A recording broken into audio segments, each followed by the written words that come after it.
Our stay at Narayan Ashram was a very peaceful experience. We got up early so that we could have our breakfast and be ready in time for the morning aarti.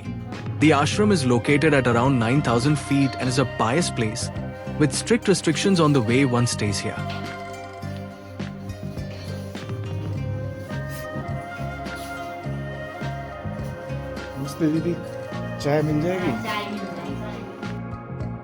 The accommodation was basic but very comfortable, and the food also was decent, grown in the local greenhouses and farms, which have been set up within the ashram premises itself. In accordance with traditional living, one has to wash their utensils themselves after meals. Although it was cloudy, we could still get glimpses of the surrounding snow peaks. After spending some time at the ashram, we proceeded back on our journey. We were not decided between moving ahead to Adi Kailash or to Darma Valley. So we thought of making that decision once we got back to the bridge.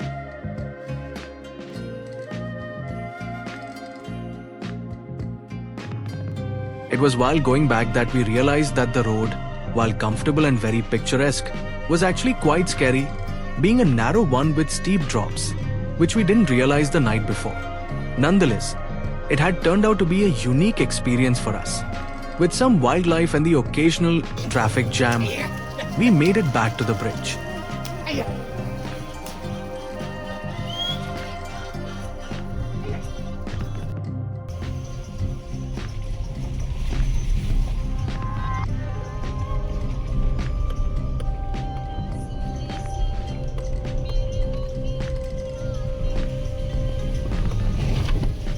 After some discussions, since Adi Kailash would take a considerable amount of time and meant going back to Dharchula to get the permit, we decided to move ahead to Darma Valley, which does not require any permit.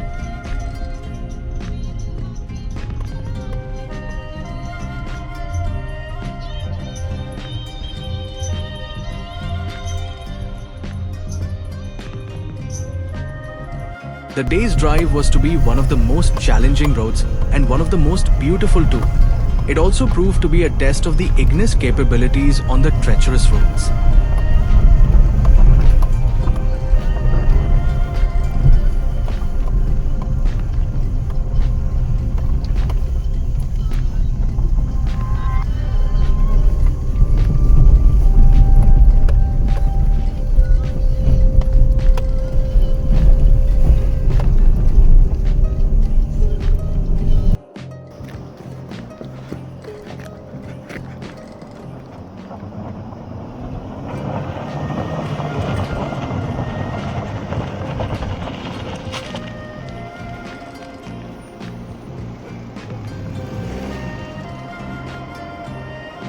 En route, we encountered some overhead waterfalls, which we used to get the car cleaned for free.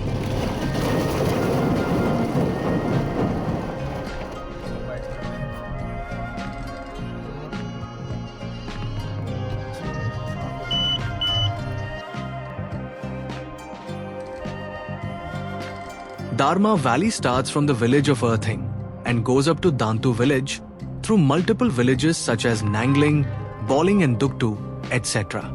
The valley seems to take you back in time when the mountains were still pure and untouched.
I have seen many mountainscapes in my life, and the Darma Valley is right up there in terms of beauty and peace.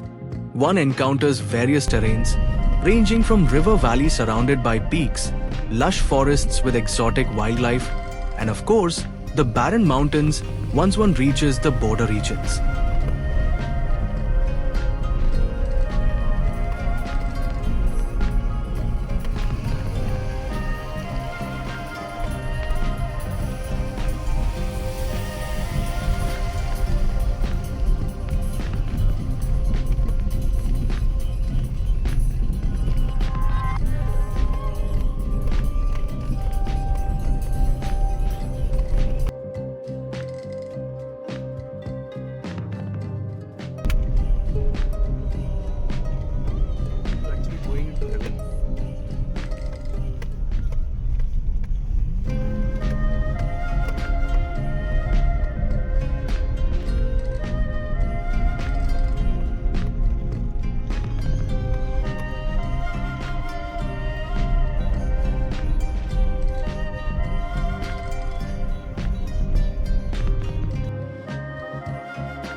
We gave lift to someone from Bowling village, and he told us that during the monsoon times, while the road is difficult to traverse, the valley acquires an altogether different aura which is a unique splendor in itself.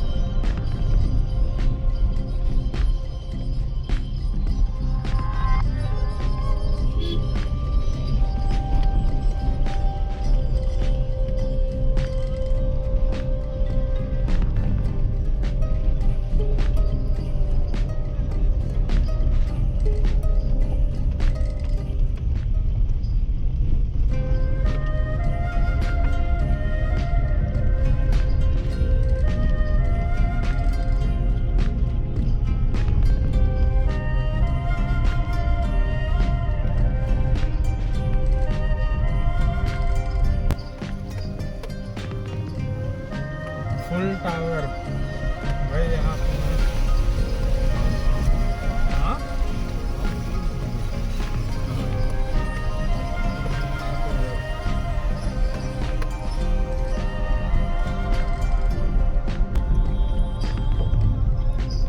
हाँ भाली बोलता हूँ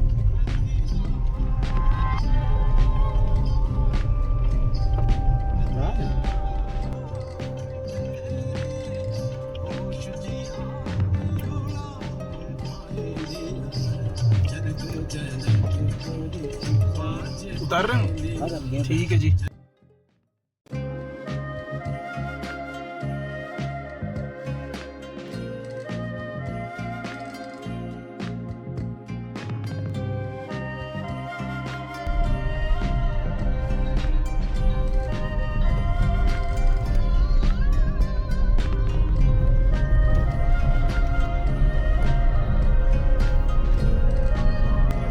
We went up to the border village of Tidam.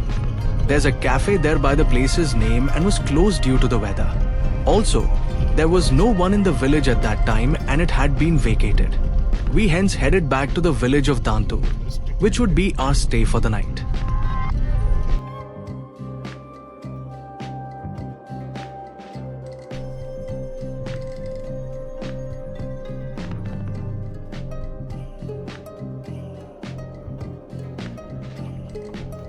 We stayed at the property of Blue Sheep Cottages, which had two options of stay.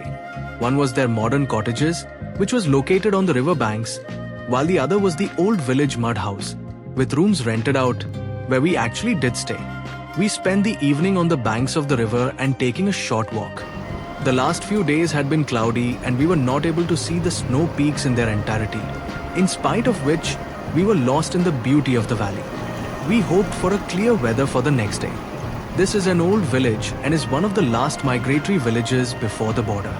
People here had already moved to Dharchula for the winters and would come back sometime in March-April, depending on the weather conditions. So, it was just us and the caretaker of the homestay in the village. This is the Blue Sheep Cottage at the village Dantu. This is the resort, but we stayed at the mud houses which are there in the village going ahead.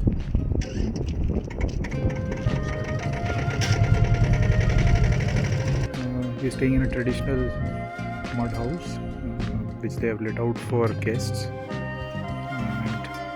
And these are, while it's very cold outside, these are very cozy and old format guest houses or homes.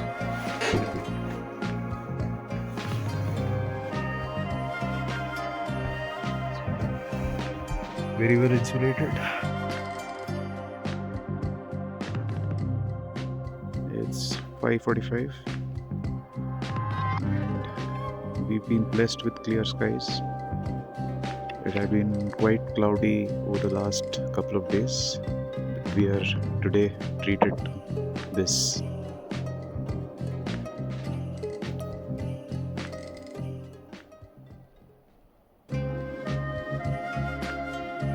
Simply heaven. Cold as hell though.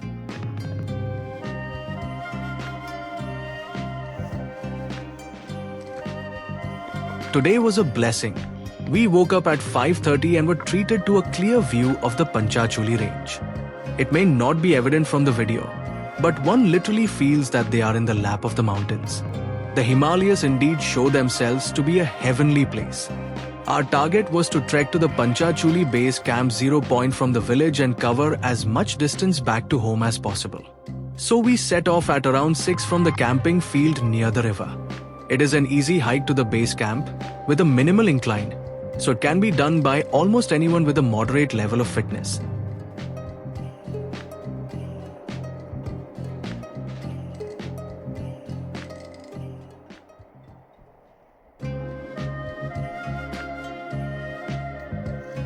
Starting early in the morning also gave us an opportunity to view the sunrise in the valley. It has always been an ethereal experience for me over the years. The first rays of sunshine landing on the peaks give a different dimension to the mountains, making them golden for the first 10 to 15 minutes of the day. Also, the different directions of light constantly change the nature of the valley, should you stop and observe it for some time.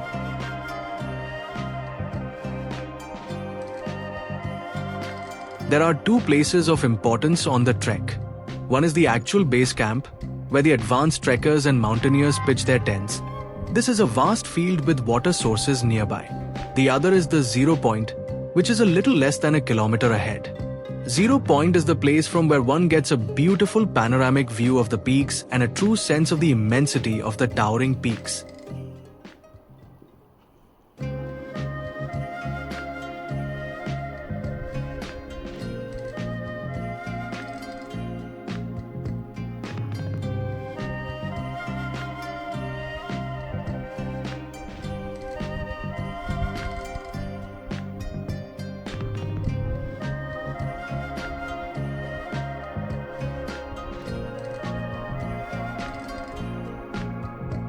We took around an hour and a half to reach 0 point and spend a couple of hours there, before heading back to Dantu. We were back by around 11 and decided to have breakfast and leave post that. Our idea was to cover as much distance back as possible today, as I had some work back at Delhi. We ended up reaching Kasar itself by around midnight after a relatively easy drive back home. What we could not do this time was the Adi Kailash circuit, which includes the Lipulake Pass and would have taken at least 2 days more.